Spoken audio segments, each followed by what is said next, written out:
नमस्कार मंडळींनो, आज 18 फेब्रुवारी या दिवशी आमच्याकडे साईबाबांचा महाभंडारा आहे। आम्ही सर्वजण पहाटे 4 वाजता उठलो, अंघोळ केली आणि साईबाबांच्या काकड आरतीची तयारी केली व आरतीला सुरुवात केली। उद्या मुख कमळा रंग मंडपी महाद्वारी झाले से दाटी मन उताविळ रूप पावया द्वैत्यतमाना सुनी मळवी स्वस्वरूपी जीवा चिन्मय रूप दाखवी घेऊनी बालक लघु सेवा काकड आर्त देखिलिया जागे करा रुक्मिणीवर देव आहे निज सुरात सद्गुरु बाबा साई ओजी सद्गुरु बाबा साई तुझ वाचुनी आश्रय नाही भूतली तुझ वाचुनी आश्रय नाही भूतली मी। आरती झाल्यावर चूल मांडून आईने चुलीची पूजा करून घेतली। सकाळी उठल्यावर तयारी जोरदार सुरू झाली। आदल्या दिवशी रात्री मंडप घातला होता। मंदिर स्वच्छ धुवून मंदिरामध्ये डेकोरेशन करून घेतलं होतं। आकर्षण म्हणून कळसावर गणपतीची मूर्ती ठेवली। किती सुंदर दिसतंय ना। वहिनीने मंदिराच्या आणि घराभोवती मस्त अशी रांगोळी काढली। बाजूला आई आणि बाबांनी चुलीवर टोप ठेवून घेतला आणि भात करायला पाणी ओतून घेतलं। दुसऱ्या बाजूला भावाने भटजी काकांना पूजेला जे काही सामान लागतं त्याची तयारी करून ठेवली। बहिणी आणि दादाने भटजी काकांचा व गावातील वचनदार मंडळींचा आशीर्वाद घेतला। आमच्या कुलदेवतांना, घरातल्या देवाला आणि साईबाबांना दारानं घातलं। वहिनीने दोघांची गाठ बांधली, हळद कुंकू लावून घेतलं आणि पूजेला सुरुवात झाली।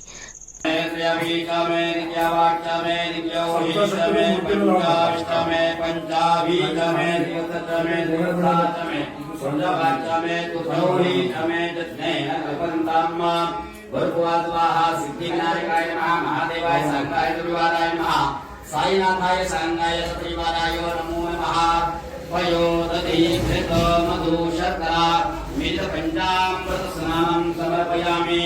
पंचामृतान्ते पुनः शुद्धोदकं शुद्धास्मयाम् आर्यो स्नानाय गुन्धायां मौहेतेन भेदवाः पूजान्तो विषभक्तो हे प्रांगराणि आंकरिषणी विश्वं सर्वभूतानां नामिहोपपये क्रियां प्रियं काञ्चदामहे सुगन्धिं पुष्टिवर्धनं पौर्मारुकमिव बन्धनां मृत्योर्मुक्षीयमामृतातो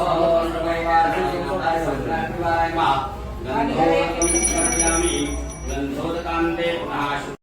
मंदिरामध्ये पूजा चालू होती आणि घरात गावातल्या महिला मंडळींची जेवणाची तयारी सुरू होती। एका बाजूला काकी प्रसादाचा शिरा करत होत्या, तर या चौघी जेवणाला लागणाऱ्या भाज्या कापत होत्या। आतमध्ये रूममध्ये दोघी भाजीला लागणारं वाटण वाटून देत होत्या, तर बाहेरच्या बाजूला या 4 जणी पुऱ्या करत होत्या। सगळ्यांनी कामं वाटून घेतली होती। बाहेरच्या बाजूला एका चुलीवर प्रवीण दादा भात उतरवत होता आणि दुसऱ्या चुलीवर बाबा वालाच्या भाजीला फोडणी देत होते। गणेश पूजन आणि अभिषेक संपल्यावर मध्याह्न आरतीची वेळ झाली। गावातील पुरुष व महिला मंडळी जमा झाली आणि आरती संपन्न झाली। भटजी काका आणि गावातील काही प्रतिष्ठित व्यक्तींचा शाल व श्रीफळ देऊन सत्कार केला आणि जेवण वाढायला सुरुवात केली। आता सांगायचं म्हटलं तर आम्ही कोकणात वैभववाडी करूळ या गावात राहतो। पहिले आम्ही मुंबईला स्थायिक होतो आणि कोरोनापासून आम्ही गावी स्थायिक झालो। माझे बाबा गेल्या 20 वर्ष कांदिवलीवरून शिर्डीला पायी चालत जायचे। साईबाबांची आम्हा सर्वांवर खूप कृपा आहे। माझ्या बाबांची इच्छा होती की आपण गावी नवीन घर बांधल्यावर घरासमोर साईबाबांचं मंदिर बांधायचं। साईंच्या कृपेमुळे त्यांची इच्छा पूर्ण झाली आणि 18 फेब्रुवारी 2021 मध्ये साईबाबांची मूर्ती शिर्डीवरून अभिषेक करून गावी मंदिरात ती मूर्ती स्थापन केली। म्हणून दरवर्षी 18 फेब्रुवारी या दिवशी आमच्याकडे साईबाबांचा महाभंडारा थाटामाटात साजरा होतो। याही वर्षी हे 5वं वर्ष आहे। गावातील महिला मंडळांसाठी हळदी कुंकूचा कार्यक्रम ठेवला आहे। गावातील सर्व माणसं साईंचा आशीर्वाद घेण्यासाठी उन्हातानातून येतात व भंडाऱ्याचा आस्वाद घेतात. गावातील ग्रामस्थांचं व वचनदार मंडळींचं हरिपाठ आहे, म्हणून जेवून झाल्यावर गावातील महिला परत जेवणाच्या तयारीला लागल्या.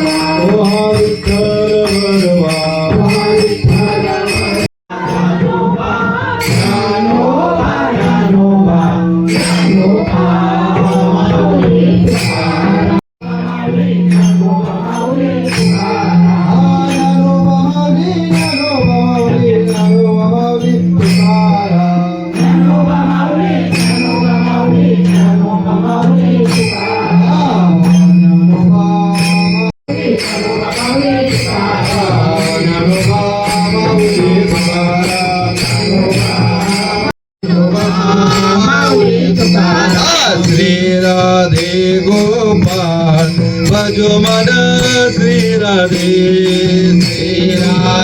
गोपाल भजो मन श्री राधे.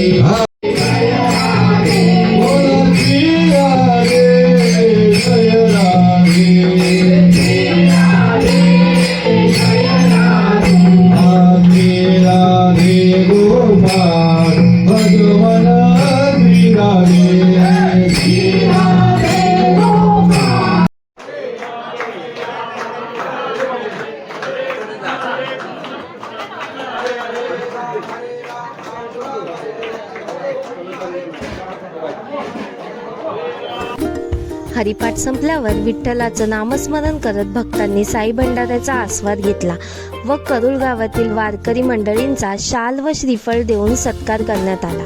आजचा कार्यक्रम साईंच्या कृपेमुळे व्यवस्थित संपन्न झाला. साईंची कृपा अशीच सर्वांवर राहू दे ही आमची इच्छा आहे. वर्षानुवर्षी अशीच साईंची सेवा करण्याची संधी आम्हाला मिळू देत. बोला ओम साईराम.